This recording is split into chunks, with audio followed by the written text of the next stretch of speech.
परिसरातील राजपाल नाका येथे गुलजार भाटकर यांच्या घराला दुपारी 4:15च्या सुमारास अचानक आग लागून परिसरात एकच खळबळ माजली। आग विझवण्यासाठी अग्निशमन दल, पोलीस यंत्रणा आणि स्थानिक नागरिक शर्थीचे प्रयत्न करत आहेत। घरातील 3 मुलींनी जीव वाचवण्यासाठी उड्या मारत बाहेर पडल्याने त्या जखमी झाल्याची माहिती समोर आली आहे। आग नेमकी कशामुळे लागली याबाबत संभ्रम असून काही नागरिकांमध्ये आग मुद्दाम लावल्याची कुजबूज आहे। मात्र प्राथमिक माहितीनुसार शॉर्ट सर्किटमुळे आग लागल्याचं सांगितलं जाते। घटनास्थळी सुरक्षा यंत्रणांकडून पुढील तपास सुरू आहे। केंद्र सरकारचा उपक्रम असणाऱ्या HIL कंपनीच्या परिसरात नुकताच कोल्हा दिसल्याची घटना उघड झाल्यानंतर कर्मचाऱ्यांमध्ये भीतीचं वातावरण पसरलंय। टेक्निकल बिल्डिंगच्या आवारात कर्मचारी अविनाश तांबे यांनी दुपारच्या सुमारास कोल्हा पाहिल्याचा दावा केला। त्यांनी तत्काळ मोबाईलमध्ये फोटो टिपण्याचा प्रयत्न केला, मात्र कोल्हा क्षणात निसटल्याने प्रतिमा स्पष्ट मिळू शकली नाही। तरीही मिळालेल्या फोटोंच्या आधारे तो कोल्हाच असल्याचं अनेक कर्मचारी सांगत असून दक्षतेच्या सूचना देण्यात आल्या आहेत।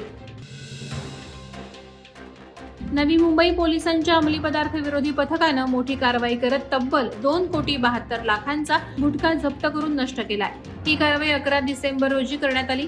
भिवंडी येथून अवैधरित्या गुटखा वाहतूक करणारे 4 टाटा इन्स्ट्रा कंटेनर खारघर परिसरात पकडण्यात आले।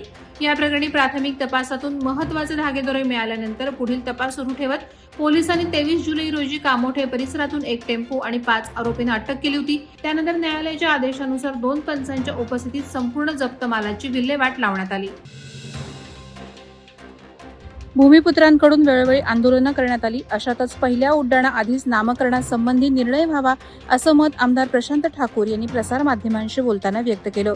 मुख्यमंत्र्यांच्या उपस्थितीत झालेल्या बैठकीत नेमके पहिल्या उड्डाणाआधी घोषणा होईल का हे सांगता येणार नाही, मात्र पंतप्रधानांनी दिबा पाटील यांचं नाव विमानतळाला दिलं जाईल असं आश्वासन दिलंय असं सांगितल्याचं आमदार प्रशांत ठाकूर यांनी स्पष्ट केलं। या पार्श्वभूमीवर सरकारने अधिकृत प्रेस स्टेटमेंट जारी करावं अशी मागणीही यावेळी करण्यात आली। रोहा तालुक्यात शेकाप प्रवक्ता चित्रलेखा पाटील यांचा जाहीर निषेध करण्यात आला। शिंदे गटाचे मंत्री भरतशेठ गोगावले यांचा AI व्हिडिओ करून बदनामी केल्याचा आरोप करत शिवसैनिक आक्रमक झाले होते। त्यांनी शेकाप नेत्या चित्रलेखा पाटील यांचा जाहीर निषेध करत जोरदार घोषणाबाजी केली। रोहा तालुका प्रमुख मनोज कुमार शिंदे यांच्या उपस्थितीमध्ये हे आंदोलन करण्यात आलं। चित्रलेखा पाटील बालिश बुद्धीच्या आहेत अशी घणाघाती टीकाही यावेळी मनोज कुमार शिंदे यांनी केली। यावेळी असंख्य कार्यकर्ते आणि शिवसेना महिला संघटना उपस्थित होत्या। अलिबाग शहापूर परिसरात कांदळवनाची अनधिकृत कत्तलीबाबत भाजप नेत्या पल्लवी पाटील यांनी जिल्हाधिकारी किशन जावळे आणि पोलीस अधीक्षक आंचल दलाल यांना निवेदन देत तात्काळ गुन्हे दाखल करण्याची मागणी केली आहे। पल्लवी पाटील यांनी सांगितलं की स्थानिकांच्या विरोधाला डावलून MIDCनं आम्हीच कायदा या थाटात पर्यावरणाचा विध्वंस केला। कांदळवन संरक्षित असताना त्यांची कत्तल करून कायद्याला आव्हान दिलं। शेतकऱ्यांनी दिलेली तक्रार पोयनाड पोलीस ठाण्याने स्वीकारली नसल्याचाही आरोप त्यांनी केला। उरणीच्या पूर्व भागातील पुनाडे कोपरोली परिसरात बिबट्याचा संचार असून कोपरोली गावातील एका शेतकऱ्याच्या 2 बकऱ्या मारल्याची बाब समोर आली। या परिसरात आणखी काही प्राण्यांचे देह सापडलेत। बुधवारी घडलेल्या या प्रकारानंतर वनविभागानं तातडीनं या जंगलात गस्त सुरू केली असून बिबट्याचा शोध घेण्यात येत आहे। वनविभागानं सर्च ऑपरेशन केल्यानंतर येथे बिबट्याची विष्ठा सापडल्याचं वन अधिकाऱ्यांनी सांगितलं। बिबट्याबाबत नागरिकांना मार्गदर्शन करण्यात आले, तसेच खबरदारी घेण्यासाठी पोस्टरबाजी करण्यात आली आहे। शेकापच्या चित्रलेखा पाटील यांनी मंत्री भरतशेठ गोगावले यांच्याशी संबंधित रोख रकमेसह असणारा व्हिडिओ प्रसारमाध्यमांसमोर सादर करत चौकशीची मागणी केली होती। या प्रकरणाचा महाड शिंदे गटाकडून तीव्र निषेध करण्यात आला।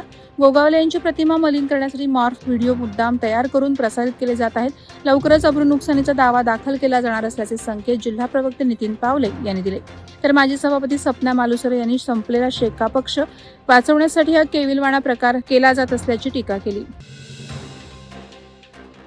माणगाव येथे विविध खाद्यपदार्थ आणि भरगच्च असा सांस्कृतिक कार्यक्रमाची मेजवानीचा आनंद माणगावसह रायगड, कोकण आणि महाराष्ट्रातील असंख्य प्रेक्षकांच्या उपस्थितीत संपन्न होणार आहे।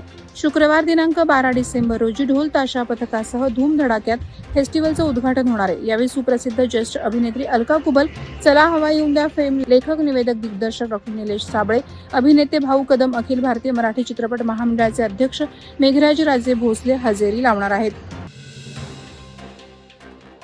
रायगड जिल्ह्यातील सागरी सुरक्षा बळकट करण्यासाठी 2 दिवस सागरी सुरक्षा कवच अभियान नवी मुंबई रायगड पोलिसांच्या वतीनं राबवण्यात आलं. या अभियानाच्या माध्यमातून संशयास्पद बोटींवरील हालचालीवर लक्ष ठेवण्याबरोबरच रस्ते, खाडी, नदी, समुद्रकिनाऱ्यावरील हालचालींवर नजर ठेवण्याचं काम केलं जाते. त्याचाच एक भाग म्हणून पनवेल पोलीस ठाण्याच्या वतीनं केळवणे ग्रामपंचायत हद्दीत सागरी सुरक्षा कवच अभियान अंतर्गत दुचाकी रॅलीचं आयोजन करण्यात आलं होतं. या रॅलीत पोलीस, नागरिक तसंच महाराष्ट्र राज्य खलाशी संघटनेचे राज्य अध्यक्ष विश्वनाथ म्हात्रे सहभागी झाले होते. कर्जत पोलिसांनी राबवलेल्या विशेष शोध मोहिमेमध्ये हरवलेले आणि चोरी गेलेले 42 मोबाईल फोन हस्तगत करण्यात यश आलं आहे. CIR पोर्टलच्या मदतीनं महाराष्ट्र, गुजरात, कर्नाटक, छत्तीसगड आणि बिहार येथे सापडलेल्या या मोबाईलची एकूण किंमत 1,42,700 इतकी आहे. कर्जत उपविभागीय पोलीस अधिकारी राहुल गायकवाड, पोलीस निरीक्षक संदीप भोसले आणि गुन्हे शाखेच्या पथकाच्या उपस्थितीत 28 मोबाईल तक्रारदारांना परत करण्यात आले. उर्वरित 14 तक्रारदारांना अनुपस्थित असल्याने ते हजर होता असताना मोबाईल परत दिले जाणार आहेत. वादळवाडा लाईव्हसाठी न्यूज ब्युरो, रायगड. नवी मुंबई व रायगड जिल्ह्यातील ताज्या बातम्या आणि घडामोडींसाठी सबस्क्राईब करा वादळवाडा लाईव्ह चॅनल आणि दाबा बेल आयकॉन.